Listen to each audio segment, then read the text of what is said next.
بسم اللہ والصلاۃ والسلام علی رسول اللہ۔ آج کا دور سوشل میڈیا کا دور ہے اور ہماری نوجوان نسل زیادہ علم جو ہے سوشل میڈیا سے ہی حاصل کرتی ہے، اور سوشل میڈیا جو ہے وہ ہر رتب و یابت سے بھرا پڑا ہے۔ اس میں ہر بات سچی نہیں ہوتی، ہر بات اتھینٹک نہیں ہوتی، بلکہ ملاوٹ بہت زیادہ ہوتی ہے۔ آج کل سوشل میڈیا پر ایک خاص طبقہ جو ہے وہ صحابہ کرام رضوان اللہ تعالی علیہم اجمعین کے خلاف بات کرنے والے لوگوں کا پایا جاتا ہے، جبکہ صحابہ کرام رضوان اللہ تعالی علیہم اجمعین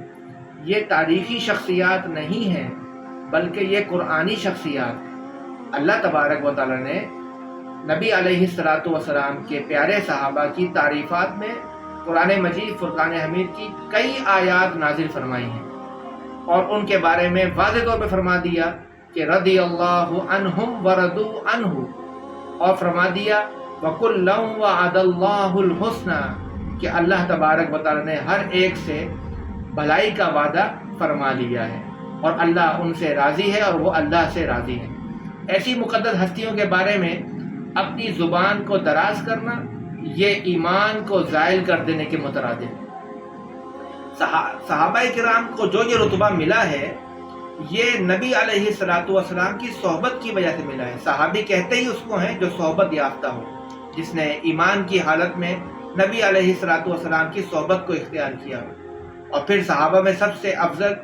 سیدنا صدیق اکبر رضی اللہ تعالی عنہ ہیں، کیونکہ انہوں نے سب سے زیادہ صحبت رسول اکرم صلی اللہ تعالی علیہ وسلم کی اختیار کی ہے۔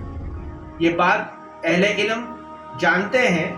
کہ انبیاء کے اندر افضلیت کا معیار علم ہوتا ہے، اور صحابہ کرام کے اندر افضلیت کا معیار ان کی صحبت ہوا کرتی ہے۔ چونکہ سیدنا صدیق اکبر رضی اللہ تعالی عنہ نے حضور کی صحبت بہت زیادہ حاصل فرمائی، اس لیے وہ سب سے افضل قرار پائے۔ نمبر 1 آپ طویل الصحبت ہوئے، نمبر 2 آپ سفر و حضر میں حضور کے ساتھی ہوئے، نمبر 3 آپ کی 4 پشتیں ایمان لائیں، خود آپ کے والد، آپ کے بیٹے اور آپ کے پوتے، اور نمبر 4 اللہ کا قرآن آپ کو صاحب کہہ رہا ہے اذ یقول لصاحبہ لا تحزن ان اللہ معنا۔ تو ایسی شخصیت جس میں ایسی کوالٹیز پائی جائیں کہ کسی اور میں نہ پائی جائیں، وہ کیوں کر افضل نہ ہو۔ اور پھر انبیاء کے اندر افضلیت کا اعتبار اللہ تبارک و تعالی نے علم کو قرار دیا ہے، تِلْكَ الرُّسُلُ فَضَّلْنَا بَعْضَهُمْ عَلَى بَعْضٍ۔ اس کے تحت مفسرین کرام نے بیان فرمایا ہے کہ انبیاء میں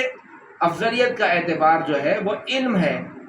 عمل نہیں، وگرنہ حضرت نوح علیہ السلام جنہوں نے 950 سال تک تبلیغ فرمائی اور اللہ تبارک و تعالی کی عبادت فرمائی، وہ سب سے افضل ہوتے، لیکن حضور خاتم النبیین صلی اللہ تعالی علیہ وآلہ واصحابہ وبارک وسلم سب سے افضل ہیں، کیونکہ آپ سب سے بڑے عالم ہیں اور سب سے زیادہ علم رکھنے والے ہیں۔